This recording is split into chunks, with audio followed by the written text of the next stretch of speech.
Satyavedu MLA కోనేటి ఆదిమూలం లైంగిక వేధింపులకు కేసుకు సంబంధించి ఒక్కొక్కటి కూడా బయటకు వస్తున్న పరిస్థితి.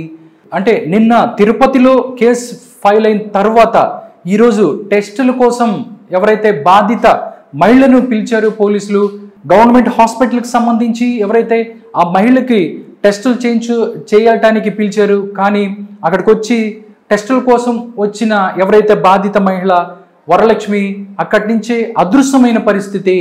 నిజంగా చూస్తే దీనికి సంబంధించి ఈ కేసులో ఇంకా సంచలన విషయాలు ఏదో బయటికి రావాల్సి ఉందని చెప్పి పోలీసులు కూడా దీని గురించి ఆలోచిస్తున్న పరిస్థితి. దాంతోపాటు అంతకుముందు ఆవిడ నేను ఆత్మహత్య చేసుకుంటున్నా ఆదిమూలం బాధితురాలు ఒక సంచలన మెసేజ్ కూడా ఇచ్చింది. సత్యవేడు ఎమ్మెల్యే కోనేటి ఆదిమూలం బాధితురాలు మరోసారి వార్తల్లో నిలిచింది. తనను సోషల్ మీడియాలో విపరీతంగా ట్రోల్ చేస్తున్నారంటూ ఆత్మహత్య చేసుకుంటారని వాట్సాప్ గ్రూపుల్లో మెసేజ్ పెట్టింది. నాకు జరిగిన అన్యాయం మీ అక్క మీ చెల్లెలకు జరిగితే నాపై ఇలాంటి కామెంట్ చేశారంటూ తెలిపింది. అందుకే నేను చనిపోతున్నా అంటూ మెసేజ్లు పెట్టడంతో మరోసారి అలజడి రేగింది.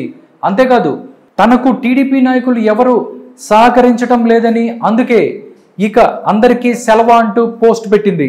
మరోవైపు కోనేటి ఆదిమూలం గుండెపోటుతో ఆయన చెన్నైలోని ఓ ప్రైవేట్ ఆసుపత్రిలో చేరారు.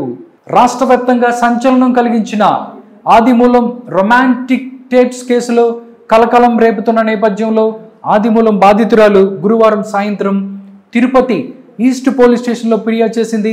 ఆ తర్వాత ఆమె శుక్రవారం నాడు పరీక్షలకు నిరాకరించినట్లు తెలుస్తోంది. అయితే అర్ధరాత్రి 12:30 గంటల సమయంలో సోషల్ మీడియాలో మెసేజ్ పెట్టింది.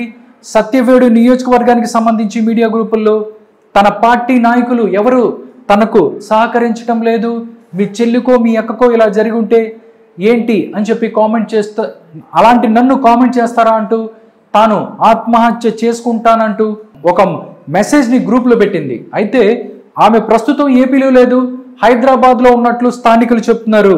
దీనికి సంబంధించి మొత్తం మీద ఈ వీడియోలు బయటకు వచ్చిన తర్వాత పరస్పర ఆరోపణలు టీడీపీ గ్రూపులతో పాటు సోషల్ మీడియాలో పెద్ద ఎత్తున చర్చ నడుస్తుంది. ముఖ్యంగా ఆమె గురించి కొంతమంది అనుకూలంగా కొంతమంది వ్యతిరేకంగా ట్రోల్స్ చేస్తున్న పరిస్థితి కనిపిస్తుంది సోషల్ మీడియాలో. ఈ నేపథ్యంలో ఆమె శుక్రవారం రాత్రి ఈ విధంగా మీడియా గ్రూప్స్లో మెసేజ్ పెట్టింది. ఇప్పటికే ఈ కేసుకు సంబంధించి పూర్తి స్థాయిలో విచారణ కొనసాగుతుంది. స్థానికంగా ఆమె చెప్తున్న హోటల్కి సంబంధించిన సీసీ ఫుటేజ్ ఇంకోడా పోలీసులు సేకరిస్తున్నట్టు సమాచారం. రాష్ట్ర ఉన్నతాధికారులు ఈ కేసు విషయం పైన ప్రత్యేక శ్రద్ధతో కేసు దర్యాప్తును కొనసాగిస్తున్నట్టు తెలుస్తోంది. ఈ క్రమంలోనే ఆమె హాస్పిటల్లో టెస్టులకు నిరాకరించడం, తర్వాత ఆత్మహత్య చేసుకుంటానంటూ మెసేజ్లు పెట్టడం, ఇవన్నీ చూస్తుంటే ఆమె ఒక పెద్ద ప్లాన్ ప్రకారం ఇది చేస్తుంది అని కూడా జనాల్లో అనుమానం వస్తుంది. అంతేకాకుండా ఇక్కడ పలు కీలకమైన విషయాలు కూడా బయటకు వస్తున్నాయి. ఆమె వైసీపీ సీనియర్ నాయకుడు పెద్దిరెడ్డి రామచంద్రారెడ్డి కూడా అభిమాని అన్నట్లు తెలుస్తోంది. పెద్దిరెడ్డి వైసీపీ ప్లాన్ ప్రకారమే ఆమె ఇలా చేస్తుందని చెప్పి సోషల్ మీడియాలో పలు వార్తలు వస్తున్నాయి. ఇక ఇప్పుడు ఆమె టెస్టులకు నిరాకరించడంతో వైసీపీ వారే ఆమెను ఇలా చేయించారు అన్న అనుమానం కూడా బలపడుతుంది. ఇక అయితే ఆదిమూలం ఇష్యూ నిజంగానే ఆమెను ఎమ్మెల్యే వాడుకున్నారా, లేకపోతే ఆమె ఎమ్మెల్యేని ట్రాప్ చేసిందా అనేది తెలియాలంటే మనం కొన్ని రోజులు వెయిట్ చేయాల్సిందే.